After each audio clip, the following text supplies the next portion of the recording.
അടിമപ്പെട്ട് സമൂഹത്തിന് വേണ്ടാത്ത നിന്ദ്യരായി തീരുന്ന ഒരു കാഴ്ച ഇവരെവിടെ വെച്ചാണ് നമുക്ക് കൈവിട്ടു പോയത് ഈ മക്കളെ? ഞാൻ ദീർഘമായിട്ട് പ്രഭാഷണം നടത്തുന്നില്ല, എന്നുള്ള വേദിയല്ല. പക്ഷെ കുറെ ദിവസമായിട്ട് നിങ്ങളെപ്പോലെ ഞാനും ഇത് ചിന്തിക്കുകയാണ്. എവിടെയാണ് നമുക്ക് തെറ്റുപറ്റിയത്? എവിടെയാണ് ഈ മക്കളെ കൈവിട്ടു പോയത്? നമ്മുടെ അച്ഛനും അമ്മയും ഇവിടെ 50 വയസ്സോ 60 വയസ്സുമായ അല്ലെങ്കിൽ 70 വയസ്സുമായ നമ്മുടെ അച്ഛനും അമ്മയും വളർത്തിയതുപോലെ അല്ല ഇന്ന് 30 വർഷം വയസ്സും 40 വയസ്സുമുള്ള അമ്മമാര് അവരുടെ മക്കളെ വളർത്തുന്നത് എന്ന് മാത്രമേ ഞാൻ പറയുന്നുള്ളൂ. എന്താണ് മാറ്റം എന്നുള്ളത് നമുക്ക് ഊഹിക്കാം. പല പല മാറ്റങ്ങളാണ്. അമ്മമാർക്ക് തിരക്കാണ്, അച്ഛന് തിരക്കാണ്.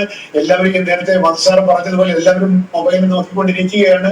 കുട്ടി മൊബൈൽ നോക്കിയാൽ നമുക്ക് അത്രയും ആശ്വാസം. കുറച്ചു നേരം അവനെ കൊണ്ട് ശല്യമില്ലല്ലോ. ഒരു കാര്യം പറഞ്ഞ് ഞാൻ അവസാനിപ്പിക്കുകയാണ്. ഈ മയക്കുമരുന്നിലേക്ക് വീഴുന്ന ഒരു കുട്ടി ഈ മയക്കുമരുന്ന് കഴിച്ചാൽ അവന് കിട്ടുന്നത് എന്താണ്? ഞാൻ ഈ MDMA ഒന്നും കഴിച്ചിട്ടില്ല കേട്ടോ, ഉപയോഗിച്ചിട്ടില്ല. എന്നിട്ട് ഞാൻ പറയുകയാണ്, ലഹരിയുടെ പ്രയോജനം എന്താണ്? ഒരു വല്ലാത്ത ചോദ്യമാണ്. അത് അവന് ധൈര്യം കൊടുക്കും, അവന് സ്വാതന്ത്ര്യം കൊടുക്കും. ഈ രണ്ട് കാര്യമാണല്ലോ, അവന് സ്വാതന്ത്ര്യം, അവന് ധൈര്യം. അപ്പൊ അതിന്റെ അർത്ഥം അവനെ ഉപയോഗിച്ചത് എന്തിനാണ്?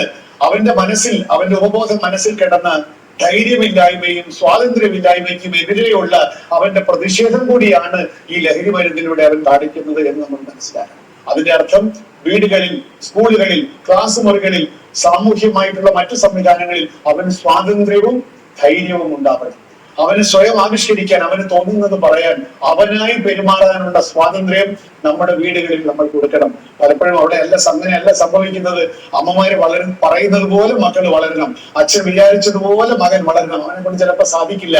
അപ്പോ അതിൽ നിന്നുണ്ടാകുന്ന അപകർഷത്തിൽ നിന്നൊക്കെ മോചനം നേടാനായി, അവന്റെ ഭയത്തിൽ നിന്ന് മോചനം നേടാനായി, അവന്റെ സ്വാതന്ത്ര്യമില്ലായ്മയിൽ നിന്ന് മോചനം നേടാനായി ഇതാ വരുന്നു വളരെ എളുപ്പത്തിൽ കിട്ടുന്ന ഈ സാധനം.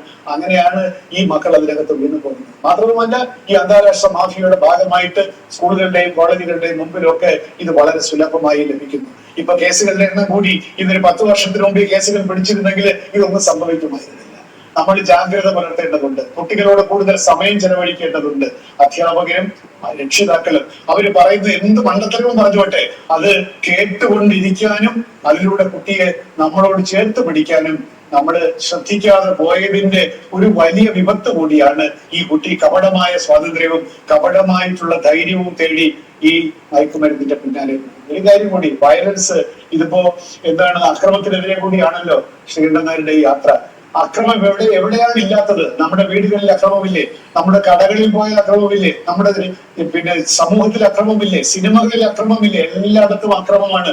അക്രമങ്ങളെ ഗ്ലോറിഫൈ ചെയ്യുന്ന, വരുമ്പോ കൈയടിക്കുന്ന അത്തരത്തിലുള്ള സിനിമകളിൽ ഞാനിനി അഭിനയിക്കും എന്ന് പറയുന്ന നായകന്മാരുള്ള ഒരു നാടിൽ വയലൻസിനെ ഗ്ലോറിഫൈ ചെയ്ത ഒരു സമൂഹം കൊടുക്കുന്ന അവർക്ക് കിട്ടിയ ശിക്ഷയാണ് കുട്ടികൾക്ക് സ്വാതന്ത്ര്യം കൊടുക്കാൻ, ധൈര്യം കൊടുക്കാൻ, ആത്മവിശ്വാസം കൊടുക്കാൻ ലഹരി കേരളത്തിൽ ഇല്ല. കേരളം ലഹരി മുക്തമായി എന്ന് കേൾക്കുന്ന ഒരു നല്ല പ്രഭാതത്തിന് വേണ്ടി നമുക്ക് കാത്തിരിക്കാം. ആ കാത്തിരിപ്പിന് വേണ്ടി അരങ്ങൊരുക്കിയ ശ്രീകണ്ഠൻ നായർക്ക് ഒരിക്കൽ കൂടി എന്റെ എല്ലാ ഭാവങ്ങളും